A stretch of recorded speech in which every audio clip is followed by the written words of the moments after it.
Have you wondered how the landscapes in advertising photographs always seems to be perfect? Have you seen a movie that have led you believe that such worlds do exist? Is the world that has been pulled over your eyes to blind you from the truth. What truth? Take the red pill. You stay in Wonderland.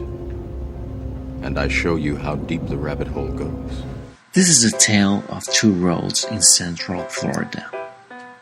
The highways 192 and the International Drive.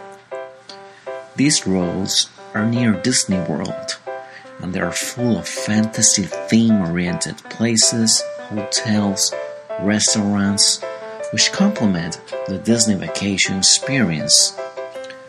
US 192 was a successful road back in the day and now has decayed, while International Drive has maintained its success through the years. What makes tourists to keep visiting one place no matter how many years have passed? Why what it was successful at one point is not appealing to people anymore? The abandoned hotel at the corner of US 192 and Black Lake Road. We will talk about hyperrealities, which for them to be successful in a postmodern society, they need to be blended to reality with the necessary transformations for the changing of times. Also, we will present various thinkers of hyperrealism, along with definitions to help explain and answer these questions.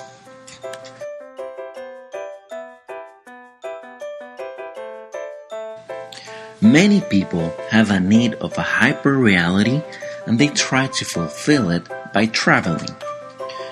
Advertising plays an important role on those decisions because today's world is immersed with it, reaching people's lives through television and social media.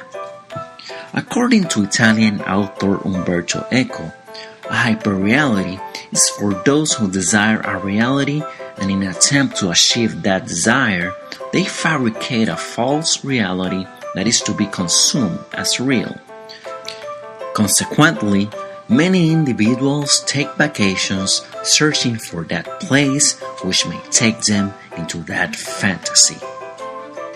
The classic 192 and the vibrant International Drive are places people visit to complement their Disney World vacations.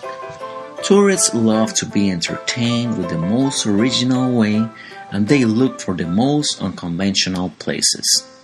Usually, these attractions have to be visually appealing so they could visit it even though it's not well defined. What will they expect? To keep it working, a hyperreality needs to be updated with the change of times. Because to exist, it needs to be parallel with reality. It has to blend in and skew what is perceived as real to be able to succeed.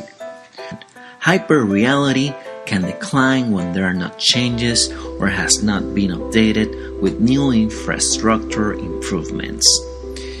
Many of the first hotels sprang up along US 192, this to serve Disney World travelers after the enormous theme park opened in 1971.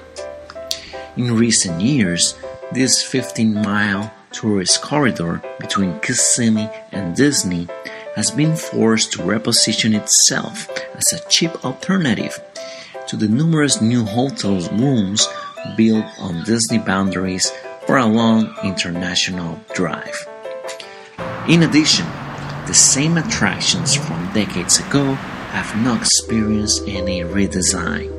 The same old access road and the lack of new infrastructure is evident. Visitors who went to this road 30 years ago saw the same places like Orange World and Old Town. On the contrary, International Drive has been reinvented many times with new places and expansions, thus consolidating its audience. Recently, they launched the Orlando Eye Complex. Here, People can experience the tallest Ferris wheel in Orlando along with technology to see the skyline. In addition, it opened Madame Tussauds Celebrity Museum to bring an experience only seen before in places like Las Vegas and New York. A new aquarium was opened as well, which has been successful in attracting tourists who not necessarily have to go to SeaWorld to experience the sea life. New restaurants, repair of pavement, infrastructure have been built, and a new renovated mall called Artegon has opened as well. In this case, the hyper-reality experience have been consolidated, renovated, and the road has maintained its growth and visitors. Some may argue that nothing lasts forever and all attractions are destined to fail. That statement doesn't apply to all places. The best example is Disney World, which was created in 1971. It has been maintained and updated around the old attractions. They have built around the amenities, bringing new niceties to make that old place flourish. This shows that these hyper-realities need to be parallel to reality in order to be successful. The portrayal of reality as a family-friendly and simplified setup is ideal for mass consumerism. It's not that consumerism is good or bad, but it's a very tempting society proposal, and its fantasy can make logic in our society.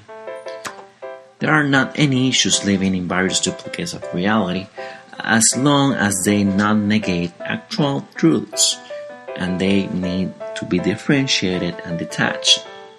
The danger would be to make this fantasy a reality.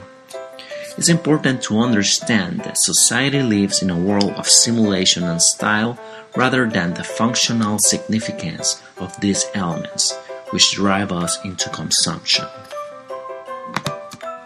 Graphic design is an essential part in generating these simulations.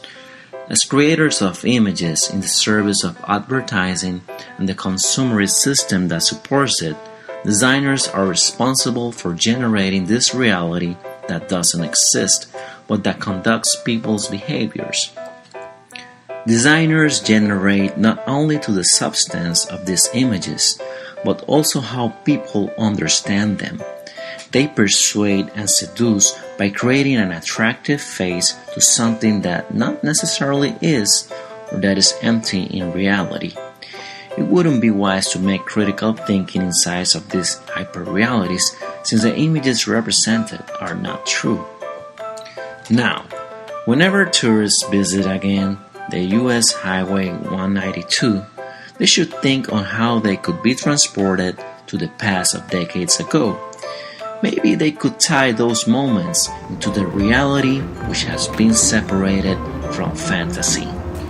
The postmodern designers have been responsible of creating and keeping images up to date by giving the best possible experience and keeping people amused. Today's communicators are shapers of the world, especially those in leadership positions in the visual entertainment industry. It's imperative to always search for the truth, but always trying to find its purpose in society.